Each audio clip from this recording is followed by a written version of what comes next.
talk you through how to answer, with some friends of mine, those frequently asked questions. Now, if you're like the majority of people in this room, as soon as you start talking to somebody about this incredible opportunity and they start asking you questions back, you may get a little bit nervous. You may get that sweat dripping down your back, on your forehead. You start stuttering. Maybe you're one of those nervous people who just say too much and overtalk and get too excited. We've got a few here, yeah? Fantastic. Well, you're not alone, because there's a lot of people who feel like that, and that's okay. Hopefully after this next 20 minutes, you're going to have a better understanding on how to answer these questions in a confident, professional manner. And it all starts with your mindset, guys. You need to embrace questions. All a question is your prospect asking you for more information so they can decide whether they want to meet you or take a look at some more information. That's all it is. They're not scary. And it's your opportunity to actually take control of the conversation and instill confidence in your prospect so they believe in you. So they will want to find out a little bit more information about what it is that you are trying to show them. Now, one of the skills that you'll learn to develop is you will learn to become a fantastic communicator. Now, like everything we do in this opportunity, you only get good at doing anything if you actually do it. Books, audiobooks, attending these events, watching Jim Rohn on YouTube, all has its place in what we do. It's really important that you feed your mind with all the right information so you can grow personally, which will help you grow your business. But the best way of learning is by actually doing it. Yes, you may mess up a few times, but that's okay. That's how you learn, is by doing it again, learning from your mistakes and doing it again. So you'll learn to speak with control, passion, and excitement. Now, I'm sure as a child, you've probably seen it on YouTube. Have you ever got a bottle of Coca-Cola and put some Mentoses in the top and it just explodes? Yeah? Is that you when you talk to a prospect? And then before you know it, the prospect's walking away going, oh my God, that person's crazy. I'm not joining your cult. So yeah, it happens, and I've seen it happen. So don't overtalk, guys. Learn to speak with control, passion, and excitement. You'll also learn on how to study your prospect for the right signals as well. But most importantly, to become a fantastic communicator, you have to learn the skill of listening. You've got 2 ears and 1 mouth, and I'm sure you've heard that before. Your prospect and your customers will give you all of the right information for you to then turn around and say, do you know what, I believe I can help you. I can help you create what you're looking for by using Forever and on our amazing marketing plan. Or I can actually recommend you, these products are absolutely fantastic. Why don't you give them a go? I'm sure they will help you. Thankfully for us, Forever give us a Bible. They give us an A to Z of how to grow your business, which is absolutely incredible. From having franchises, from having your normal businesses like high street hair and beauty salons, you don't get anything like this to help you grow a business. So we're really, really lucky that Forever have given us the first steps to manage a book. And it's really important that you go through all the goals, obviously, of what you want to achieve personally, with your family, and attach that to the business and marketing plan. Obviously, you need to talk about building your who do you know list as well, but there are some pages in the back of that book that get skipped on a lot of occasions. Now, these pages actually tell you how to overcome questions, and basically by explaining this to your prospect, your new team member in the planning session, they will go away having a good idea of how to handle those questions. Because after your planning session, your new team member is going to go to work, they're going to go to the gym, they're going to speak to people at the school gates, and the first question somebody's going to say to them is, tell me more, what is it? So by having a better understanding from the word go, they're not going to scare away too many prospects. Fingers crossed, that's the plan. Sometimes your prospect will ask you a question or say something to you, but there's an underlying problem behind it. Okay, so you need to find out why they've asked that question. And some of the examples you could use is, it's not forever, is it? Everybody's doing that now, aren't they? Is it a pyramid scheme? Where really there's something behind them saying that. So if they were to say, it's not forever, is it? a really good response to that, you need to become a bit of a politician here. You need to answer a question with a question. And the question you need to ask is, that's really interesting. What makes you say that? And what you will probably find is that they know somebody that's probably had to go at forever. They didn't put any work into it at all, and they didn't grow a business and were unsuccessful. And they've told their friends, don't do forever, it's a waste of time, it's not successful. Where really, it was themselves who didn't apply themselves into their business. So by asking this very simple question, you'll get to the bottom of what they really mean, which will help you answer the question that they really want, what they really mean. And by using the feel, felt, found process, you can overcome almost any objection or any question that's thrown at you, which is really easy. I understand how you feel because I felt exactly the same way. But what I found was, or you could add in a little bit of Phil Jones if you want to. You could say, I'm so glad you said that, and I totally understand how you feel, because I felt exactly the same way. And most people feel like that when they first take a look at this opportunity. But what I found was, and then you can go into your answer. But this is your perfect opportunity to then set up a one-to-one, or set up an opportunity to send them some more information. So on the back of this, you can turn around and say, look, there's a lot of questions that you might have. Now, this may not be for you. It's not for everybody, and I totally understand that. But what I'd love to do is maybe meet you for a coffee. We'll sit down. I'll show you who we are, what it is we do, and how it could benefit you for you to make up your mind whether this is the right opportunity for you right now. Now, I know you work. How about meeting up on Wednesday at 8 o'clock at that coffee shop that's in between me and you? So by having a question asked you, you can flip that around, take control, and arrange a one-to-one or arrange an opportunity where you can send out more information and start that business cycle of showing people the opportunity. Now, I've got 3 friends. I don't know whether this is a mistake after listening to them backstage, because we've had such a giggle. But I've got 3 amazing people who are going to come on stage now, and they're going to answer some of the most frequently asked questions for you. So I've got the fantastic Claire Spencer, James Stonhill, and Kath Fire, all at different stages in their businesses. So please give a very, very, very warm welcome to the 3 amazing friends of mine.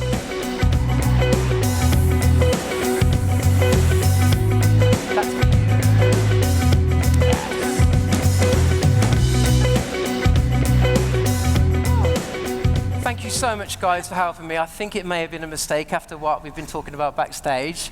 But what we're going to do is go through some of these commonly asked questions. And Claire, you're up first. So, Claire, when you're talking to a prospect, and this is probably the most commonly asked question that you will face on a day-to-day basis, and they turn around to you and they say, Claire, tell me more. What is it that you're doing?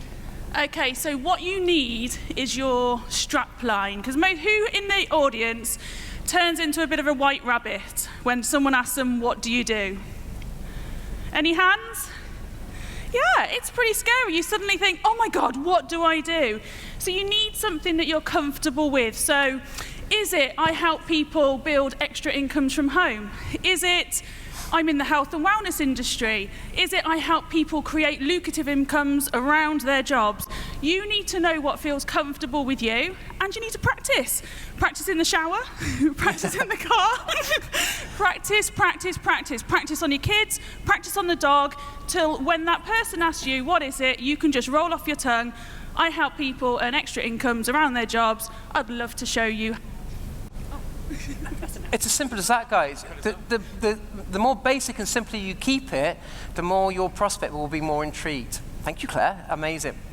So, Kath, now I know you've been in this scenario where somebody's asked you recently, it's not forever, is it? So could you share your experiences on how you handled that question? Yeah, absolutely. And I think when it's never happened before, it was my first time.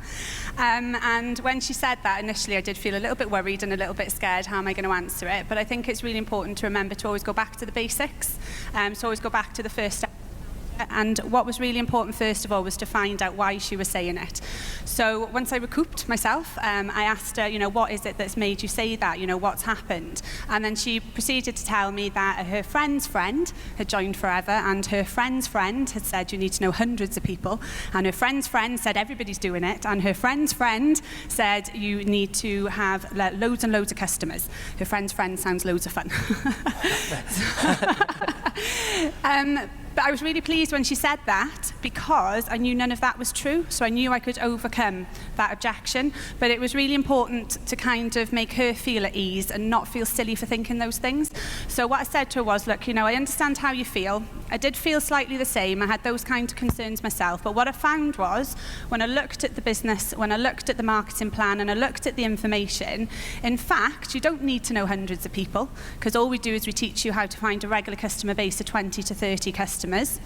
Not everybody's doing it, because in a population of 66 million, there's only 3,500 active Forever business owners in the whole of the UK. And in addition to that, you don't have to do and hit loads and loads of targets, because you decide your goals and the system allows you to achieve it. But my main aim then was to obviously get her to look at the business presentation and the marketing plan so she could see that for herself. So what I said to her then was, what I'd like to do is take this opportunity to show you the information so that you can see for yourself that that isn't the case. And my main aim at that point was, she would either see it and she would love it and she would join the business, or she would come away from it with a much more balanced idea and understanding of what Forever's about. So she did. She looked at the business presentation, and in fact, she joined the business on the 1st of November. Fantastic. Well done. Thank you, Kath.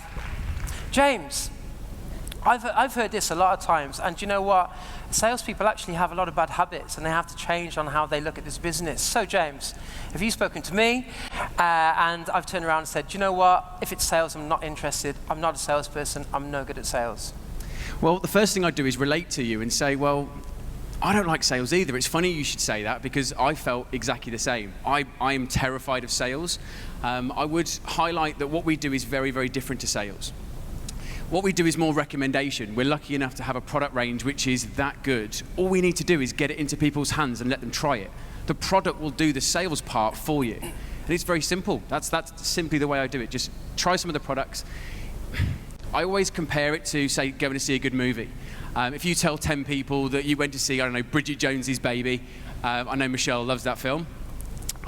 You told 10 people you've been to see it, and chances are 3 or 4 of those 10 are going to go and see it too. It's just a simple recommendation instead of the sales part. Fantastic. Thank you very much. And is it like Avon or Herbalife? Now, people have heard about these companies, and that's the first thing they can attach it to. So, Claire, if somebody said to you, is it like Avon or Herbalife, how would you respond to that? Do you know what? We've heard it time and time again in this section. The feel, felt, found, because you don't want to get people's backs up. Somebody might have had a really good experience, somebody might have had a really bad experience. You need to know why. So I would simply say, that's interesting that you asked that. I felt exactly the same way, but what I did was I went and I found out the information and I realised it was completely different. Let me take you and show you that information. It's as simple as that. That gets you out of any awkward situation. Definitely, I totally agree, and that's what I'm talking about. Don't overtalk the situation and scare your prospects away. Be yourself, be real, use the process of asking that question and what makes you say that, or the feel, felt, found, and you'll be in total control. You'll have more people look at the information, which will mean more people will join your team. So Kath, you've got another question here. Not sure I would have the time. From your busy corporate background, I know this is something that you thought of as well. Yeah, definitely. And I think it's something that a lot of people worry about, because we come from a traditional industries where you work X amount every single day, 5 days a week, 6 days a week. So sometimes it's difficult for people to understand that this is a different model that can actually fit around their lives. And I think it's something that a lot of people worry about. I worried about it, working a 60-hour week when I set my business up. So again, going back to what Claire said and echoing what Claire's saying, is that you do need to go back to that feel, felt, found to make them understand and come to their level and make them understand that you felt exactly the same. So again, it's, I know how you feel, I felt exactly the same, but what I found was, when I looked at the business, in actual fact, it's designed to work around busy people's lives. It's designed to work in the nooks and crannies of time that you've got. And if you're doing it yourself, you can draw on your experience. If you're not working it around a really busy life, which I'm sure you are, you can always draw on somebody else's experience as well, just to make them understand. Definitely. You know, you may not have found that not having enough time is going to be a problem for you. But that's why it's really important to read the magazines and come to these events so you can hear from other people's backgrounds and stories. So you can say, do you know what? I understand how you feel because I listened to this girl who was in a similar situation as you, and this is what she's gone on to do. Now, it may not be for you, but why don't we sit down? I'll show you some information, and we can take it from there. How does that sound? Is that fair enough for you?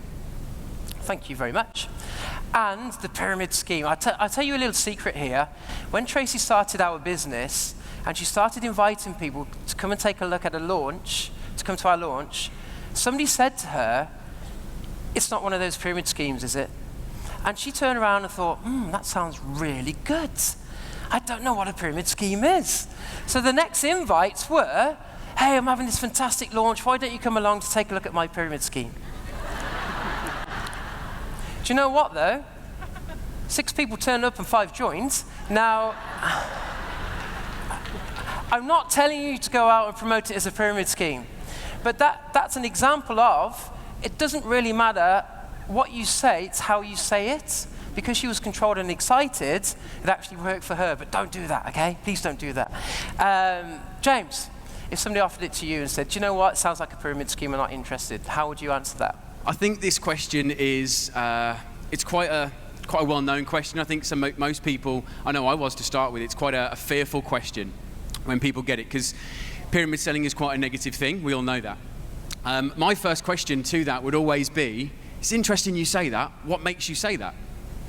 The reason I always ask that question is because my understanding of a pyramid when I first joined was all I knew was it was really bad. Why? Because my mum said it was bad. That's all I knew. I had no real understanding as to why it was bad. I just knew that mum said, don't ever do that. And understanding the difference between forever and network marketing is really important. And I would always say, not forever and network marketing. You know what I meant. I would always highlight to people that what we do is very, very different to pyramid selling. And I always point out as well that pyramids are actually highly illegal. And it wasn't until doing a little bit of external research myself I realized this. Thank you for that. And people only say it's not a pyramid scheme, is it? Because they don't know any other terminology to describe what it is that we do, because they don't know what it is. People don't know what network marketing is. That's why it's our job to go out there and educate people, show them that we have a great opportunity. If it's not for them, it doesn't matter, guys. It'll be for somebody else. So they're only using pyramid because they don't know what else to call this opportunity. It's as simple as that. I remember Bob saying that he went to the House of Commons, had lunch with a load of MPs, talked about what it is we do, and then one of the MPs afterwards came up to him and said, "Tell me more about this pyramid scheme." And Bob's like, "Are you mad? Did you not listen to what I just said?" It's only because he didn't know what else to call it. So hopefully, that overview of how to answer these frequently asked questions, how to do it, what to say, will give you a little bit more confidence of when you go out there and speak to prospects, promoting what an absolutely amazing opportunity that we have. Thank you so much, guys, for your help. I wish you all a very Merry Christmas. Claire's clapping herself, and I wish you all a very Merry Christmas as well.